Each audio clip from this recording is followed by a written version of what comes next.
Good morning, everyone. All of us into the gadget world right now. We all of us, have our mobile phones, tabs, iPads, whatever, computers, anything it is. You would have definitely seen there is one upgrade message coming on quite often. Do you want to upgrade to your next version? So, and you can also see if yes, you can also see a lot of disclaimer that some 10, 11 items or how much ever, that whether you agree to this terms and condition, just go ahead and upgrade it. So likewise, just imagine you get a message like this, what you're seeing on the screen, u 2.0, do you want to download? That is appearing just right on top of your head. Your brain is asking, do you want to upload? How many of you would want to click download? If yes, the next 30, 40 minutes, it's going to be yours. You have to keep your ears and eyes open, keep watching me.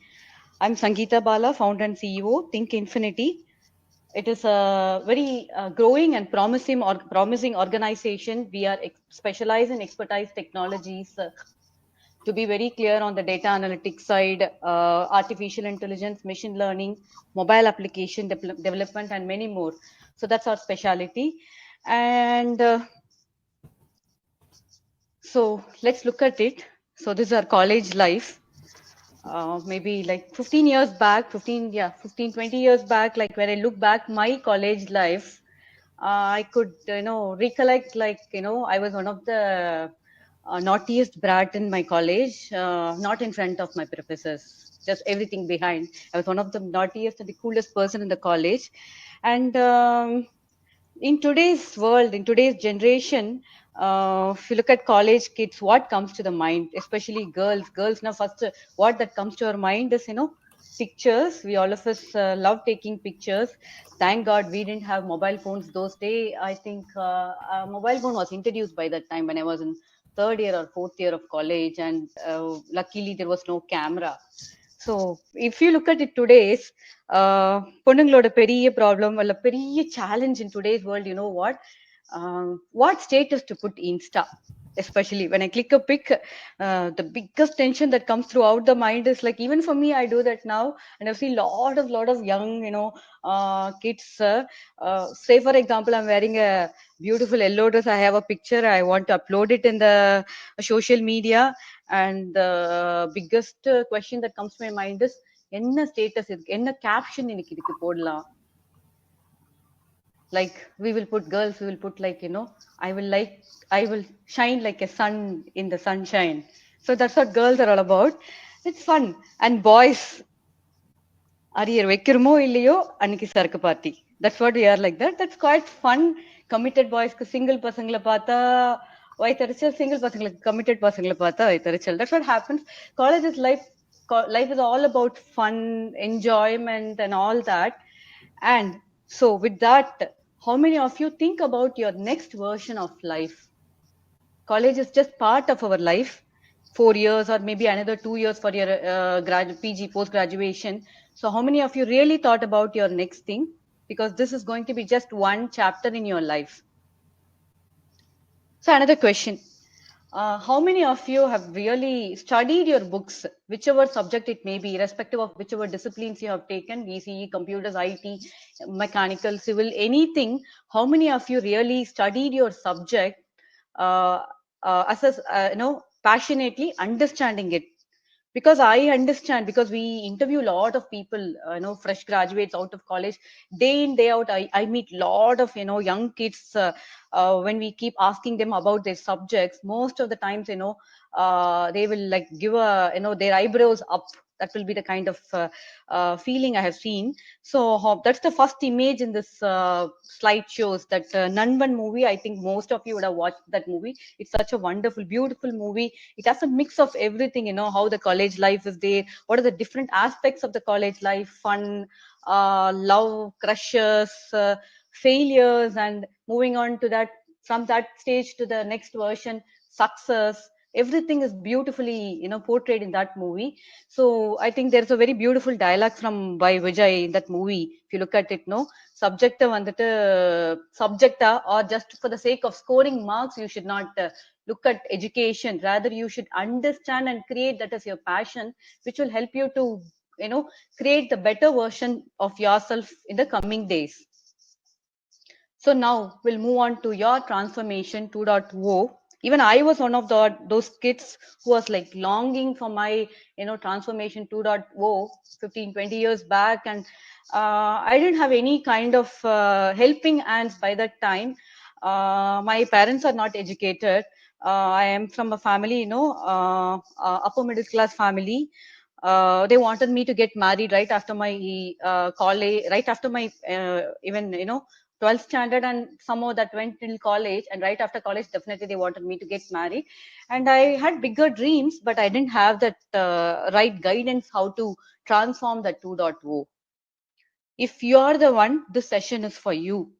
So what most of the students nowadays think, once I finish my college, 1.0 to 2.0 happens immediately.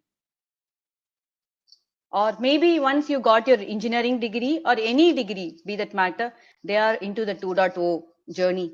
Is that true? No, that's a long journey. That's a long journey. It takes lot of effort, lot of sacrifices, a lot of shames, lot of uh, too many things involved in that. You look at that first image, critic, talker, doer. In the world, there are a hell lot of people, and most of them, they talk behind about yourself, or they are going to demotivate you, discourage you. No matter what, how much ever you do, they are going to be unhappy about whatever you do. So don't try to please them. So that is the critic category. And the second category is talkers. So these set of people, they want to talk, talk, talk, talk, talk. They would be having bigger dreams. They will, they want to do a lot of big things in their life. They want to achieve, but they only talk. They don't have the guts to actually do it. We are seeing a lot of many people, such people. That's the saddest part. Even I am meeting day in day with a lot of people talking, I do this, I do. They brag about it so much, but they don't actually do it. And the third category, if you see, only here and there, very less people are the actual doers. So only 5% of the entire group falls into this doer group, and rest all falls, the rest 95% falls into the critic and talker group. So you need to decide whether you want to be in that 5% or the rest 95%. It is purely in your hands. If at all, like if in case you want to be in that 5% doer group, you need to have you need to develop yourself to that stage to move on to that transformation 2.0. And another thing I want to point out, looking at that first image, yeah, Silencer. I don't know the real character name in that movie, but this stick on to my mind, the Silencer character. A lot of such characters also comes into our life all the times, right? Even you would have seen lot in your college days, lot in our day to day. After that also, throughout your journey, you will be seeing such characters, the Silencer characters. Like they'll be like super duper good in their studies, or in everything they come and try to interrupt, poke their nose, and they want to try show off what they are, and everything happens. Such characters we meet day in day out. So how do we handle them? Maybe can we put them in the talkers, or maybe in between talkers and doers? So we should be able to face all these things, everything. So in order to move from version 1.0 to your version 2.0, I'm going to share 3 secrets of my life that helped me phenomenally to move from 1.0 to 2.0. And here are some of the components of those 3 success secrets of mine. The very first one is set your GPS. Here to where? What is GPS? It's the most common word that we are using it today. I think without it, I think we are not able to travel it anywhere. Even our food delivery guy, Swiggy guy, even me while traveling to my office every day from here to there, I track the traffic, which route is clear and everything. So I try to figure out my way, which is the best way for myself. So set your GPS here to way, which is you need to plan your destination. Without planning your destination, you cannot reach the place. Now you are here, you have to decide where you want to go. Where is that where actually? So the very first thing that you have to do is create your vision. When I say vision, yeah, your ambitions, your goals, your purpose of life. I'm sure many of you people would have, have their ambitions in their mind. If they are very, good about having their very clear vision, that's well and good. Maybe some set of people, they are ambitious, but they exactly don't know what to do in life. But somehow they want to do something big in life, but there is no guidance, or there is no path which way to go, this way or this way, or how I take my next step up. Another category, and another category of people, they don't even have any ambition, vision, or anything. They just go with the flow of the life. But still, yeah, they want to do something in the life. It maybe they are yet to decide on that. No worries, it's not too late. You can still decide on your ambition. Okay, so let's forget about the fourth part, which is like no ambition, nothing. I'm fine with the life, whatever happens. Let the shit happens. Perfectly fine. Yeah. So let's talk about the first three groups. That is, having ambition, having clear path, and I have something ambitious, but I don't know how to figure out what exactly I want in my life. And the third part, I'm yet to decide my ambition. Yeah. So let me start with the Kuti story here of mine. So I was one of that ambitious girl in my school, a fun-loving person, a very happy, bubbly character. I was in my school days. Yet I'm very ambitious. When I say ambitious, yes, I'm ambitious, but I don't know what to do. I just want to achieve something bigger in life. I don't want to sit at home, do the routine job. I want to be something big in my life. That was in my school days, and until college also I was having the same thing. Still I didn't figure out what exactly I want. And like right at the end of my, maybe like my right engineering final year engineering or so, I had the thought of getting into entrepreneurship. I think that is the right way, but I had no guidance from anywhere, no directions how to do, where to do, and all that. And yes, my father is into business, but that's like the traditional way of business.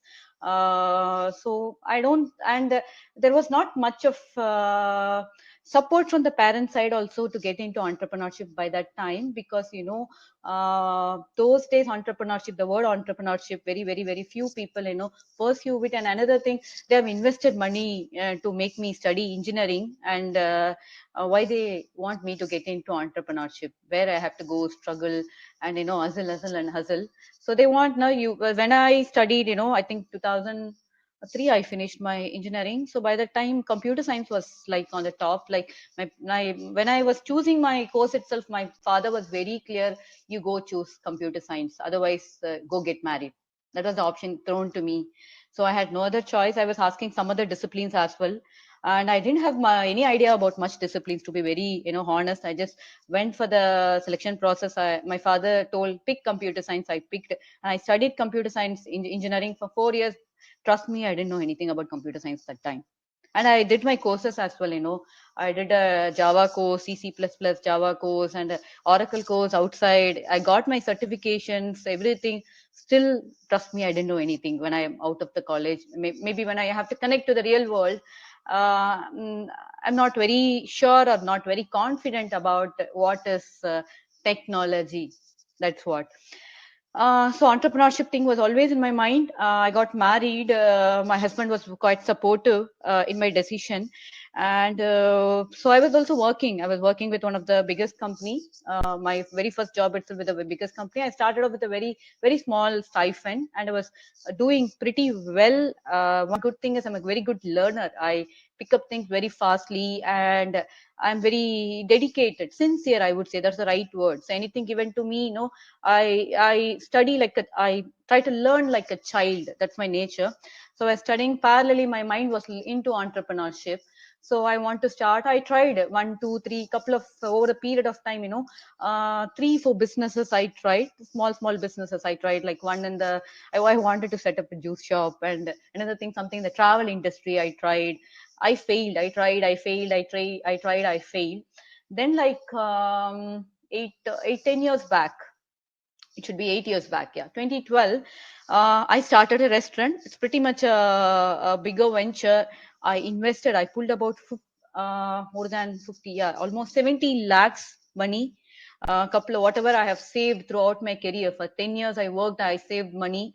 So I completely invested that, and I took jewel loan. I kept all my jewels in the bank, and I took jewel loan. And I didn't want to. One thing was, I didn't want to. I had that fire to become an entrepreneur, more than entrepreneur, to achieve something big in life. I want to be my own boss. So I had that fire in myself, and not much support from my parents' side or anyone from home. I would not say that as a bad thing at all, because I'll come back to that point little later. But what happens is, I had that guilt feeling, or a very strong feeling, that I should not trouble anyone for the financial support that time. Because either, like, I had the option of asking my father or asking my husband to invest money into that, but I didn't want to do that, because later I don't want to regret if in case I fail or whatever happens. No, I don't want to put a down face in front of them. So I tried pulling out all the money, invested about 70 lakhs. Trust me, that's a very huge money for me at that point of time, and it was a very big risk I took in my life. More than that, I was working with Royal Bank of Scotland at a very comfortable, very senior position, at a very the job was quite comfortable, balancing my family. I had two children, two boys. My second one was like 3 years, 4 years by then, and my elder one, yeah, he's 15 right now, so maybe you can backtrack. So I had two boys by then. So as a woman, always we look at all these aspects whenever we work. You should have a comfortable, balancing job and the work that should help. So I had that situation, throughout. I worked for 10 years, and I created that kind of comfortable job there. I started working and all that. I was growing very well in my organization. That time I took the risk of quitting that job and getting into that restaurant. It's a multi-chain restaurant. It was Dindigul Velu Biryani Kadai that time. It's no more now. It's got acquired by Junior Kupanna now. So we started that restaurant along with a partner who's our more than 10-15 years family friend. So we joined together, we started, and in 3 months we have to shut down that restaurant. Business was doing pretty good, but due to various other reasons, I had to shut down the business. Like 3 months, it was terribly on the downside for various reasons. And like almost at the end of 4 or 5 months, we had to completely shut down, and we completely gave it to Junior Kupanna.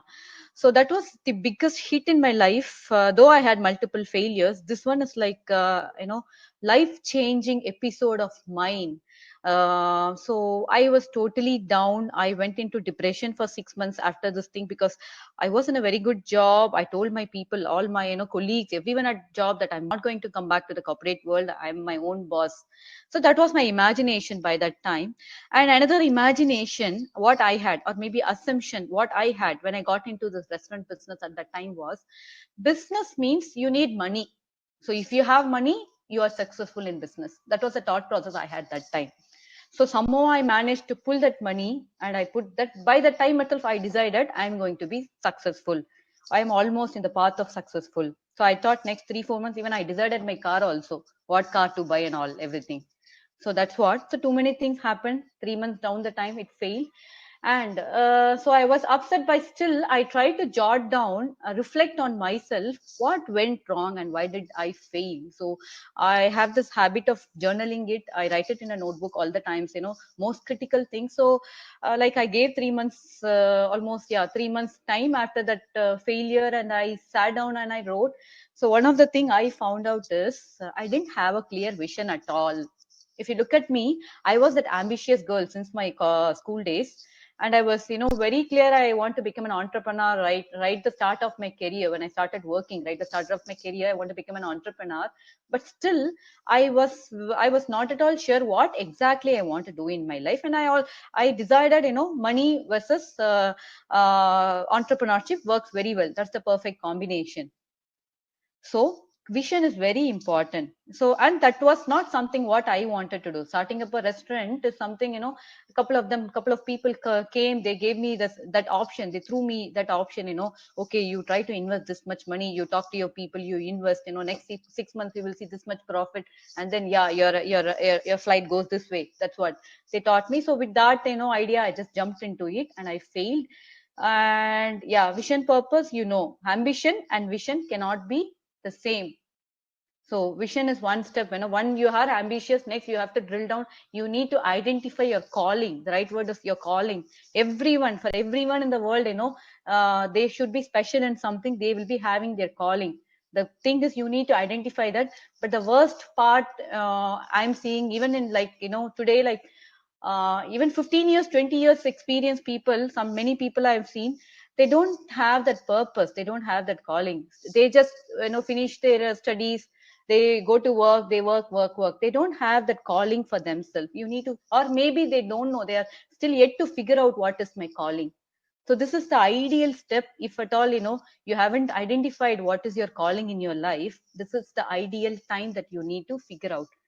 One best way to figure out, I would say, is like keep a track of one notebook, or probably your notes in your phone, or your simple excel sheet. I do this excel sheet technique always, because our human mind keeps changing things. We don't stick on to one thing. What I like today, I may not like tomorrow. I will have a crush today with someone, tomorrow I'll have crush with another person. That's quite normal, that's fine, just kidding. And that's what human mind is made up of. So write down what and all you like. Sit, write down in the Excel what and all. First, you write. Try to figure out what is your plus, strength, weakness, and what and all you like in your life. Write down, and like revisit that Excel after 3 months or after 6 months. Then again you revisit. You just figure out you still like that something. For example, one another example is I like fashion designing a lot since my childhood. In fact, I told my father right after my 12th I want to do fashion designing course in NIFT. I like fashion designing a lot. This was also one of my venture when I was trying out different ventures. I want to start a own fashion designing boutique, and I am too good in fashion designing. A lot of my friends appreciate it, and I did open one fashion designing venture also. After a very short time, I lost interest in that. I lost interest in that. Something what I liked the most, I lost interest at that time. So what I understood, I realized the most from that episode, that thing is, not every hobby can become your passion. Just make down this point. Not every hobby can become your passion, because nowadays everyone are saying, pursue your passion, pursue your passion. When you are able to pursue your passion, success happens automatically. I will also say that, but with one small correction: not all your likings or not all your hobbies can become your passion. There are certain things that can only be hobby, so you need to identify what is your real calling. So that is my plus thing, my failure. So that is, yeah, I didn't have my vision. That is not something what I want, because of the outside people, what other people suggested, I went for that. Okay, noted. And another thing is, my emotional intelligence was pretty much low at that time. I will not even say low, even one step below than that. I didn't even have a component called emotional intelligence in my mind. Maybe we all of us think emotions is only for the family, or only for the people we love, or with the loved ones. Emotional intelligence is much more required when it comes to your career. Like how we call, of course it's definitely important in your personal life, it plays equal important in your career life when it comes to success. That's the main component. So at that point of time, my emotional EQ was very, very low. I was, because of the low emotional EQ, I was not able to make the right decisions. I was taking everything too personally. Whatever that comes into the business, I was taking everything too personally. We had a big clash with my with my partner in the business. A lot of misunderstandings. In fact, that was the main reason the business broke. Both of us are emotionally intelligent that time. Was like we took it personally, we made some wrong decisions, and we jumped into that decision of shutting down the operations. So that's my failure part. And my good thing, my strength, I have learned from that time onwards, or even throughout my school to till that area, is my never give up attitude.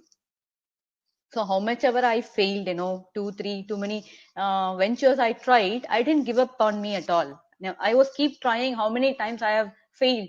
Again, I'll take a little break. I'll get up again. That was something I myself realized. Okay, Sangeeta, you have this thing in your thing. And another one is resilience. What is resilience? What is resilience? Resilience is your staying attitude. How much ever, whatever kind of challenges, problems, setbacks, insults, anything that comes in your life, how you keep yourself strong and your staying attitude to your decision or the path that you have chosen. Most of the people, what happens, when they fail one time, two time, they give up. That's what, from the transition. If you look at this previous slide, even some talker, they try to jump into the doer category, but what happens, one time, two times they try, they fail it. They'd never know, maybe the fifth time they would have tried and they would have become a successful person. They never know. So keep trying. Failure is part of the journey. Failure is the first step towards success. Failure is the foundation for everything. So in this restaurant story, if you look at me, I've learned a lot of things. That is my stepping stone for what I am today. And another important thing I have mentioned is upskilling, which is called continuous learning. Most of us think college முடிஞ்சோனே அப்பா இந்த புக்குக்கெல்லாம் goodbye.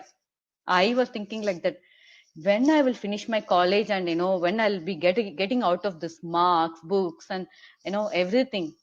But that doesn't work. If at all you want to grow in your life, you have to, learning should be a continuous process. You have to keep learning. When I say, you don't have to go, take your school books or college books, study, go write marks. No, you have to keep yourself upgrading to the current scenario, what is happening in the world, and to the current, whatever the subject that you have chosen, whatever your interest, you have to keep upgrading yourself. And jar of your life, I'm not sure how many of you know this story. So if you look at that first bottle in that image, you can see some sand down and some small pebbles, bigger medium sized pebbles and larger pebbles on it. Imagine this jar is your life, and the bigger pebbles are the core, the very most important things in your life, like your family, your loved ones. The medium pebbles is like your education, your job, career, and the middle pebbles is like least important things, and sand is all the rubbish things, all the rubbish things. So if you fill sand first and you try to put other things, you saw that the most important things you are not able to accommodate inside the jar. Life is like that. Most of us are in that phase nowadays, actually, irrespective of a student or a woman like me, or even a 60-year-old man, who, irrespective of the age, irrespective of our knowledge, we tend to do it this way. This is what, if we try to put in all the unwanted things inside our mind, the same moment we are restricting ourselves. There is no space to accommodate the most wanted things in our life. Most of us face this situation. For example, unwanted things. The best examples I could give today's scenario is like, we all of us are like literally living inside the social media, like Facebook, Insta. Social media is a very good thing if we use it in the right way. But just imagine, out of 24 hours, we spend almost 20 hours inside the social media. What happens? And we are doing it, unconsciously. We don't even know that we are putting major part of our life into it, just trying to know what is happening in others' life. We are doing that only, right? What this person is doing, what that person is doing. Social media is more about gossiping, knowing what's happening in others people's life. Life is very short, and it is in our hands how wisely we use our time to make use of this life. So try to remove. Another classic example is like failures. When I say failures, most importantly, heartbreaks, love failures, crushes, especially in your age, this teenage, that happens quite normally. Love, crush, all that, even the failures, heartbreak, all that is perfectly fine. Perfectly fine. There's no need to feel guilt about it. It happens in everyone's life. That's part of our life. But how fast you come out of it, that really matters. I have seen a lot of, I do counseling with a lot of younger kids, and I feel really pity for them. They are not able to come out of their heartbreaks, and that is stopping them from doing the most critical part of their life. That affects their education, that affects their family peace, that affects a lot of other things. Excuse me. Yeah.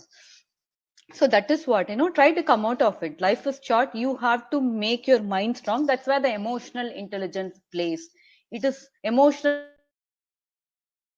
yourself, self-awareness, your strength, your weakness, your emotions.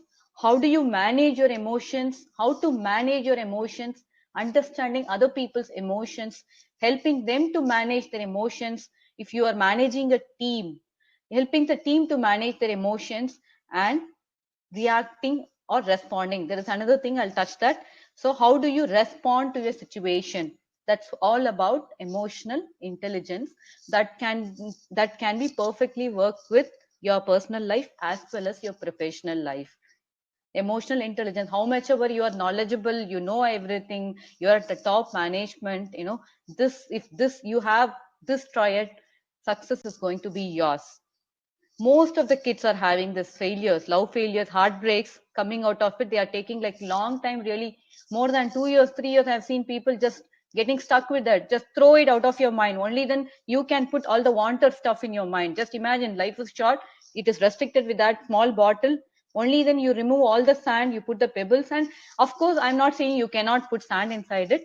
Like the second bottle, you need to balance your life. You put the wanted things first. That is the bigger pebbles, fill it off, the sand, smaller pebbles. Life has to be a mix of everything. You don't have to be a serious person all the time. You don't have to take yourself serious all the time. I would say rather mix some beer into it also, because life is all about having fun. Fun is part of the life. React or respond. So this is one of the key thing on emotional intelligence. So whenever a situation comes, we all of us are good all the times, but our true self comes only when a situation comes, when a crisis comes. So do we react or respond? There is a difference between react and respond. What is that? Say for example, you are having a brother, you both are having exams tomorrow. You are having some, you maybe a beautiful gift given by your friend. Many years you are safeguarding it like a treasure. For many years you have kept it, and by mistake your brother has broken it. What do you do immediately? You blast at him, you terribly yell at him. That is called react. Or maybe the other another situation, just you take a moment, just a deep breathe, and okay Kanna, okay fine, you broke it, I understand you didn't do it intentionally, but you know what, I have been keeping this for a long time, and that's something sentimentally I've kept it. This disappoints me really, but that's perfectly fine. Next time you should be little careful. So both of the minds are taken care. Both of you are going to write the exams tomorrow properly. In case you reacted, yelling, blasting, definitely your brother is going to be upset. He may get disturbed sleep the whole night. That will affect his exams tomorrow, and the same with you. This is just one classic example in your personal life. The same thing happens when it comes to professional life. When you get out of the college, you're going to go work in a atmosphere, in a group atmosphere. You cannot work as a silos, individuals. You need to work as a team. So when you work as a team, there are a lot of adjustments, understandings, playing with strengths and weakness of each other. All that has to happen. So your emotional intelligence plays a key role. I read recently, there was a global survey taken with almost 100 global, top-notch global CEOs. What makes a person success? And you know what they said?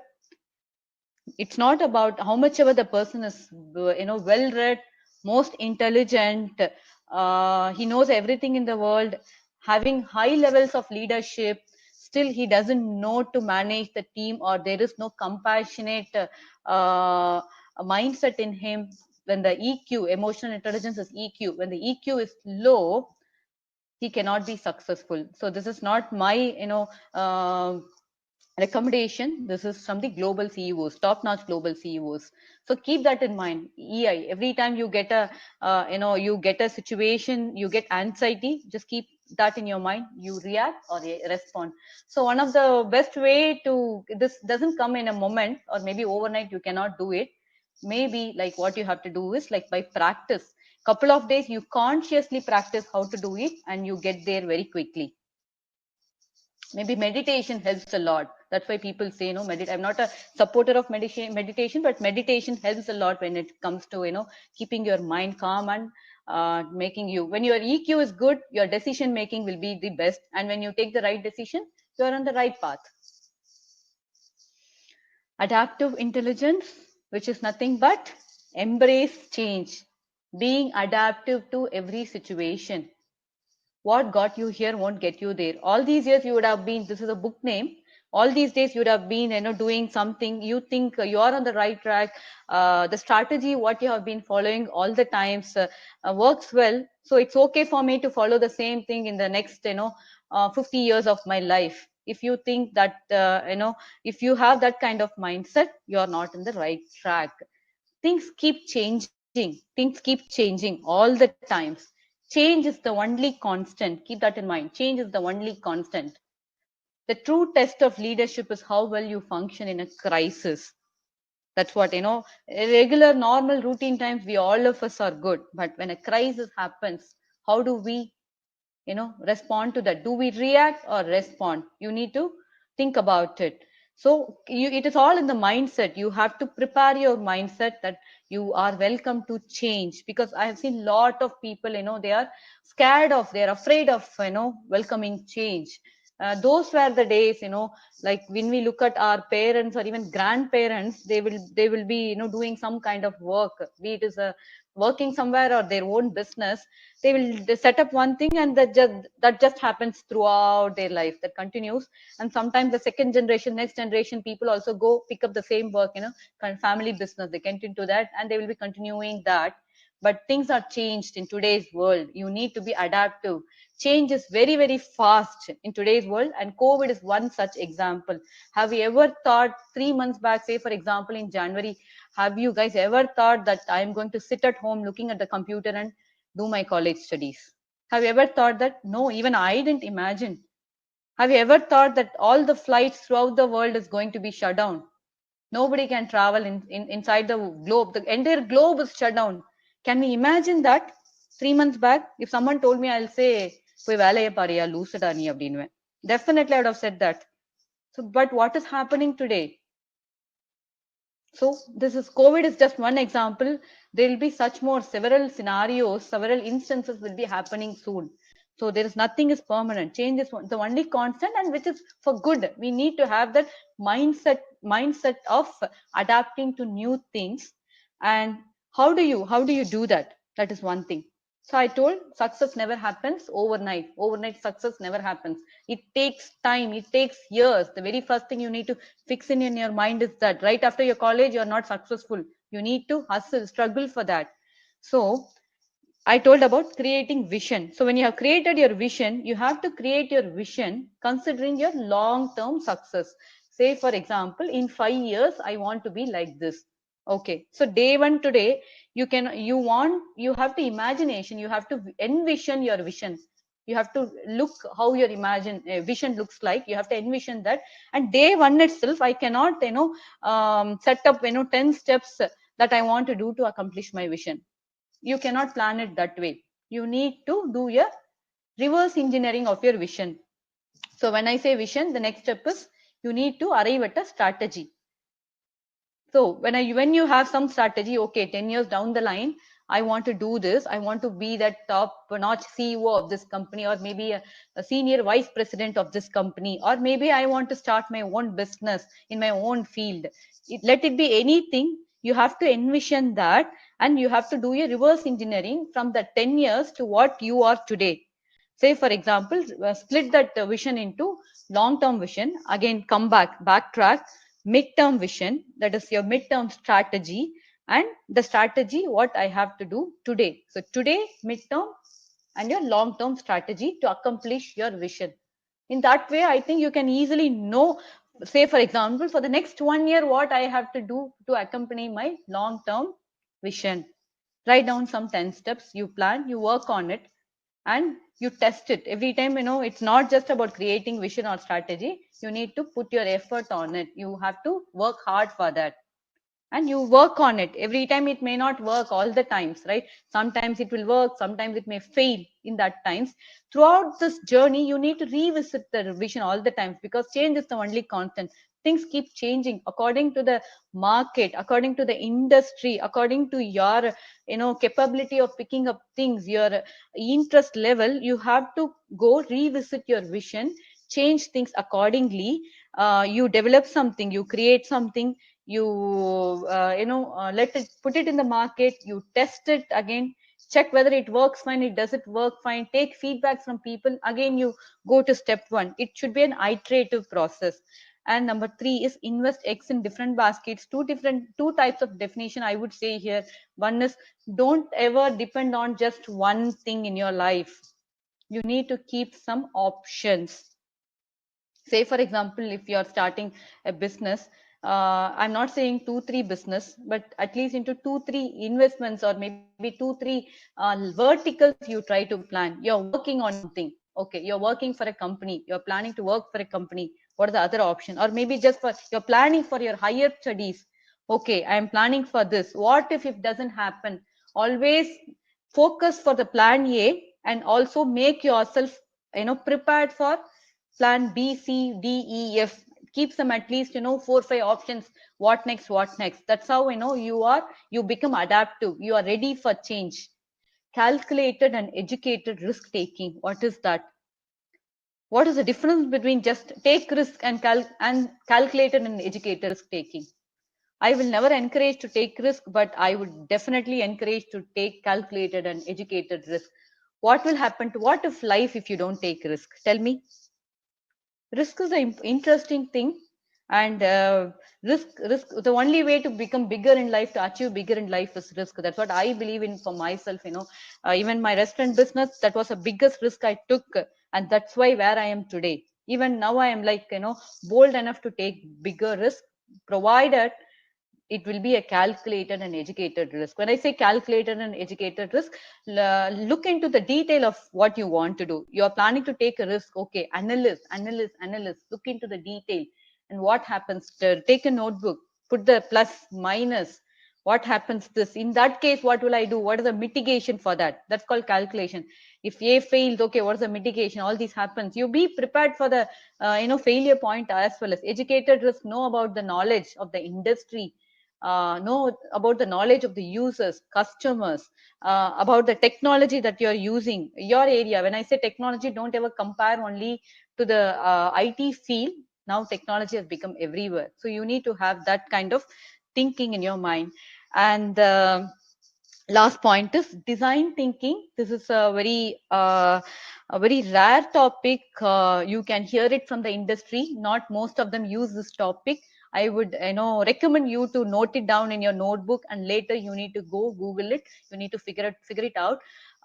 This is a picking up topic. Even a 20 years experienced person in the industry, you go talk to him about design thinking. The maximum chances he may not know about it, and he will ask what it is. So design thinking is a very big subject. To make it simple, it's more about thinking from the customer point of view, thinking from the user perspective. Most of the time what happens, we think from our perspective what the customer wants, right? Most of the times I will think it from my perspective. Customer ko, okay, idu veno adu veno, we'll do it this way, so we will work towards. Let it be any streams, again I'm saying. But design thinking is more about putting yourself into the customer's shoes, and trying to figure out what exactly they want, define the requirements. From there, try to develop it, test it, again come back. You need to listen to the situation, basically. So not many people think from customer perspective. They say they think from customer perspective, but actually they think from their perspective, what customer wants. Most of the times we techies in the sense, all the streams, again I'm reiterating this every time, because it's not just for IT people, it's for everyone. Most of the time we think we are right. This is what the industry wants, this is what the customer wants. So we think, okay, this is the product, or this is the work I'm doing. Okay, this is the value this work is going to generate. I look at the value of what I am doing. But emotional intelligence and design thinking is more about how the customer feels looking at this thing. That is what, right? you're selling me something. For example, I'm going to a shop, I'm buying a sari for myself. um, the salesperson will give, he just look at me, he try to, a smart salesperson, he look at my personality, the 5 minutes he observe analyst, he try to show something that impressed me, and most of the time he thinks that he has satisfied the customer. Many times coming home, what I will do, 99% I will say that I want to go and exchange. I have done it. 95 times, 95% no, I want to go exchange what I got. So that is what you have to look at exactly from the customer point of view and work. Another important area in today's world, technology. Technology is reinventing humanity. So I was telling my story, right? Until I finished my college, even until couple of years back, the way I look at technology was totally different. I was viewing technology in a very different way. Here, I'm not going to teach about the each and every technology. You guys know, you should have studied in your classrooms about the emerging technologies, the exponential technologies like artificial intelligence, machine learning, data analytics, augmented reality, virtual reality, cloud computing, cognitive, predictive analysis, and many more. Technology is exponential. Why do we call it as exponential? Yeah, it's exponentially growing. So we are in the world of exponential technology. Those were the days, when I was studying, when you study Java, okay, your life is settled. Next 15 years, 20 years, I will be working in Java. I will be taking up only. But today, this kind of model doesn't going to work. You have to keep yourself now upgrade to the new coming technologies all the time. You have to keep yourself reinventing yours every time, because artificial, we are in the world of artificial intelligence. So how human intelligence, IQ, is going to work with EQ? We, of course, a human create artificial intelligence, human create missions. How that is going to work? The only way, because I've seen people looking at technology as a, like, it's an IT thing. Technology means it's an IT thing, it's a geeky thing. Technology means coding. Technology is only for computer science people or IT people, or only for the software developers. No, the world is not like that now. Technology is everywhere. Whether you are into electronics or electrical or mechanical, civil, anything, technology should be the enabler of your business. If you are not agreeing with it, it will be a big hit on your head for sure. Like those were the days, like even not too far, even like 5 years back, you see, anybody into any business or any work, they treat finance as the heart of the business. You see, finance is the heart of the business. Now it has changed, like technology has become the blood of the business. You have to keep it in mind. So don't look at technology as a complicated thing. It is all in the way you look at technology. The moment you look technology as your best friend, it is much more easier to look at technology. So you don't have to get into, some people like to get into the details of coding and all that. Even some computer engineers or IT people or any other stream people, they don't want to get into the details of technology, but it is definitely mandate to understand the bigger picture of technology, how that is going to support your work, any work you do. Even it's COVID today, our company, we are doing and we have created a dashboard analysis for the government to analyze how the COVID is right now and how it is going to be in the next month and next 3 months, how many people, and the contract tracing and everything. We used it with the help of predictive analysis AI algorithms, and we incorporated couple of technologies. See, a real life scenario, COVID, which is a pandemic, a healthcare issue, how does technology complementing it? So like how, whatever, irrespective of whatever stream we are, technology has to complement your business, like how finance and HR does it, being part of your business. So anybody who doesn't like, who think, I don't think people will not like technology. Like how we see, Instagram or TikTok, we look at TikTok or Instagram as our best friends, we make best use of it. But why not the other technology? So when you say technology, look technology as your best friend and you will understand it easily. So, and another thing I want to say, from the technology part is like, there is one thing called one harm view analysis. Like, say for example, there is a beautiful painting. You just go close to the painting, just 1 inch close, 1 inch away from the painting. You look at the painting, what you can see, what you can see. Rather, you just give a one arm space is your full hand, one arm space, you stand and you look at the painting, what you can see. So you would be able to enjoy the complete painting, you would be able to understand the complete painting. So that is called one harm analysis. The very first thing, whether you are too deep into the technology or a person you want to keep technology as an enabler, the very first thing you need to do is understanding the bigger picture. Do that one arm analysis, understand the bigger picture. Then you get into the details if required. So bring technology. New gig economy is like today's economy is new gig economy, that is keep changing all the times. And innovation, frugal innovation, globalization, you should be knowing everything is going globalization now, social networking. We are in the technology world. And frugal innovation, I'll talk about it. So to be successful in today's world, to succeed in life, innovation is mandate. Keep that in mind. You need to have that innovative mindset always. When we born as a kid, I feel all of us are innovative. You look at a baby or any kid at your home, anywhere, they ask 100 questions. If you notice them, they keep asking 100 questions.